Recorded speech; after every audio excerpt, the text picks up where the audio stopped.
안녕하세요. 오늘은 골로새서 6번째 시간이죠. 3장 18절부터 25절 말씀 한번 살펴보도록 하겠습니다. 아내들아 남편에게 복종하라. 이는 주 안에서 마땅하니라. 남편들아 아내를 사랑하며 괴롭게 하지 말라. 자녀들아 모든 일에 부모에게 순종하라. 이는 주 안에서 기쁘게 하는 것이라. 아비들아 너희 자녀를 노엽게 하지 말지니 낙심할까 함이라. 종들아 모든 일에 육신의 상전에게 순종하되 사람을 기쁘게 하는 자와 같이 눈가림만 하지 말고 오직 주를 두려워하여 성실한 마음을 하라. 무슨 일을 하든지 마음을 다하여 주께 하듯이 하고 사람에게 하듯 하지 말라. 이는 기업의 상을 주께 받을 줄 아나니 너희는 주 그리스도를 섬기느니라. 불의를 행하는 자는 불의의 보응을 받으리니 주는 사람을 외모로 취하심이 없느니라. 아멘. 오해를 먼저 풀어보도록 하죠. 어떤 분들은 이 구절이 하나님께서 남자와 여자를 창조하신 창조 원리를 보여준다라고 생각하세요. 하나님께서 남자를 하늘로 만드셨고 여자를 땅으로 만드셔서 여자는 순종해야 되고 남자는 사랑해주면 되는 것이다. 이게 성경적 원리다라고 해석하신 분들이 있으세요. 네, 에베소서 때도 말씀드렸지만 그렇게 해석하려면 어떻게 해석해야 된다고 말씀드렸어요. 하나님께서는 사람을 종과 상전으로 만드셨다. 그러니까 종은 상전에게 순종해야 되고 상전은 종을 돌봐줘야 된다. 이것이 하나님께서 사람을 만드시는 원리다라고도 해석해야 된다고 말씀드렸어요. 이걸 구조라고 하면 이것도 구조라고 봐야 돼. 하나님의 창조 원리라고 보면 이것도 하나님의 창조 원리라고 봐야 되는 거잖아요. 그러면 노예 해방 운동이 하나님의 뜻에 어긋나는 거죠. 왜냐하면 그거야말로 종들이 그 상전의 명령을 완벽하게 어긴 거니까. 그렇죠? 포인트를 아시겠죠? 이거는 지금 그 얘기를 하고 있는 본문이 아니에요. 창조 원리를 설명하는 본문이 아닙니다. 그 당시 사회 구조 속에 있는 사람들에게 그 구조 속에서 어떻게 살아가야 되는가에 대한 얘기를 하는 거지 그 구조 자체에 대한 얘기를 하고 있는 게 아니에요. 바울은 분명히 노예제도 자체는 잘못되었다고 얘기하는 부분들이 있어요. 하지만 지금 우리가 제도개혁으로 가는 거라면 기회가 그런 거라면 그걸 해야 되지만 우리가 당장 이 제도 속에서 살아갈 때는 어떻게 해야 되는가에 대한 이야기를 하고 있는 부분이라는 거예요. 그렇죠? 그러니까 액센트가 달라요. 그걸 이해하셔야 돼요. 봅시다. 그럼 오늘 이 본문은 무슨 얘기를 하는 겁니까? 전체 흐름을 다시 기억하셔야 돼요. 처음에 바울이 골로새 교회에게 왜 이 얘기를 쓰고 있다라고 얘기를 시작했어요. 골로새 교회가 죄의 사함의 은혜는 잘 알고 있는데 죄의 자유의 은혜를 잘 모르고 있다고 했죠. 그래서 개인의 성숙과 변화인 부분에 취약성이 생겼다고 했어요.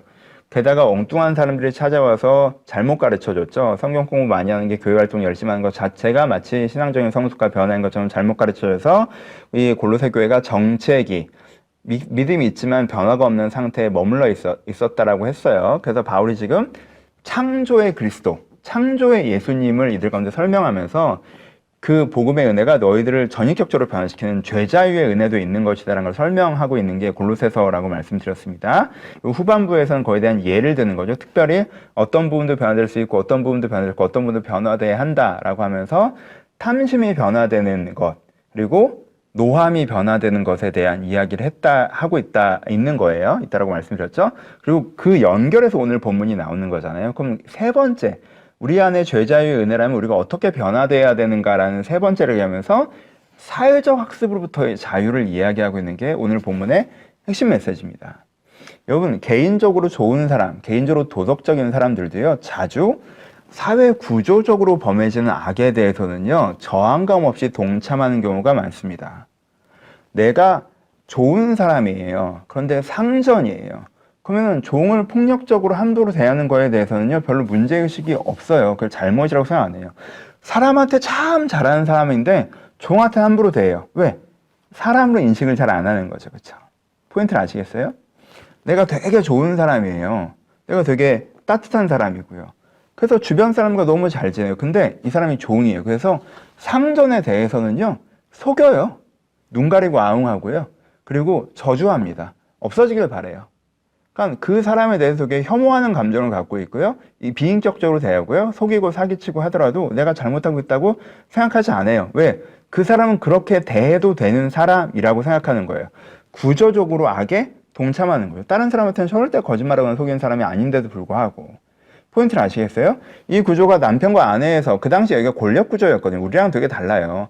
아버지와 아들에서 그 당시 이것도 권력 구조였어요. 우리랑 다르다고요. 그러니까 지금 우리한테 있는 건 사실은 종과 상전만 얘기하는 게 훨씬 더 자연스러운 부분들은 있죠. 그러니까 이 핵심은 우리가 개인적으로 좋은 사람, 탐심부터 자유하고 노함으로부터 자유한 사람이어서 사람들과 잘 지내는데 우리가 그런 개인적으로는 좋은 사람에 불구하고 사회적 불의에 동참하는 경우들이 존재한다는 거. 왜요? 이 사회 구조, 지금 이 강자와 약자 구조잖아요. 강자들은요, 약자들은 없는 사람 취급하고요. 약자들은요, 강자들은 없어져야 되는 사람 취급을 해요. 그래서 강자들은 무시하면서 비인격적으로 대하고요. 약자들은 분노하면서 비인격적인 감정과 태도를 갖고 있어요. 이게 우리가 진입하게 되는 뭐예요? 사회적 불의라는 거예요. 근데 바울은 그렇게 하면 안 된다라고 얘기하고 있죠. 바울은 어떻게 된다고 얘기했어요? 바울은 구조석에서 사람을 보지 않고 무조건 사람을 사람으로 봐야 된다라고 얘기해요. 사람이 먼저예요. 그러니까 내가 강자여서 이 사람들이 사회적으로 약자여서 내가 함부로 대할 수 있거나 함부로 대하는 분위기가 있다고 할지라도 절대 그러시면 안 돼요. 사람을 사람으로 대하셔야 돼요. 그렇죠?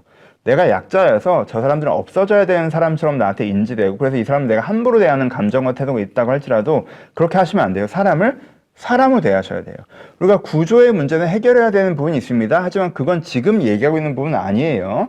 구조가 오늘 당장 해결되지 않은 상태에서 우리는 구조 속에서 불이한 구조 속에서 살아갈 때가 있어요. 그때 어떻게 하시겠어요? 구조가 가르쳐주는 대로 내가 누군가를 없는 사람이는 없어져야 된다는 사람으로 생각하면서 내가 폭력적으로 대하시겠습니까? 그러면 안 된다는 거예요. 불이한 구조 속에 일단 오늘 살아갈 때 그때 우리는 사람을 사람으로 돼야 됩니다. 마지막 구절이 뭐예요? 불의를 행하는 자는 불의의 봉을 받으리니 주는 사람은 외모로 취하심이 없느니라. 그러니까는 하나님은 사람을 보지 사람을 외모로 취하지 않으세요. 아, 저 부자, 권력자, 기득권 이렇게 보지 않으세요. 그러니까 나도 그렇게 보면 안 돼요. 사람으로 보셔야 돼요. 제 약한 애, 무능한 애, 내 아래에 있는 애 이렇게 보시면 안 되고 사람을 사람으로 봐야 합니다. 적용해 보세요. 여러분 천천히 돌아보시면 여러분들이 되게 좋은 사람이고 사람에 대한 그 인격적인 휴머니티를 갖고 있는데 어떤 영역의 사람들에 대해선 사람 아닌 사람처럼 대하는 부분이 있을지도 몰라요. 그게 여러분들이 사회적 불의에 동참하고 있는 겁니다. 모든 사람을 사람 보일 수 있는 시야를 가지셔야 합니다. 그리고 하나님께서 사람을 어떻게 대하라고 하셨나라는 그것을 유일한 기준으로 가지고 모든 사람들을 마음과 태도로 대해 나가셔야 됩니다. 실제 만나지 않은 사람이라 할지라도 그렇죠? 꼭 그렇게 하셨으면 좋겠습니다. 감사합니다.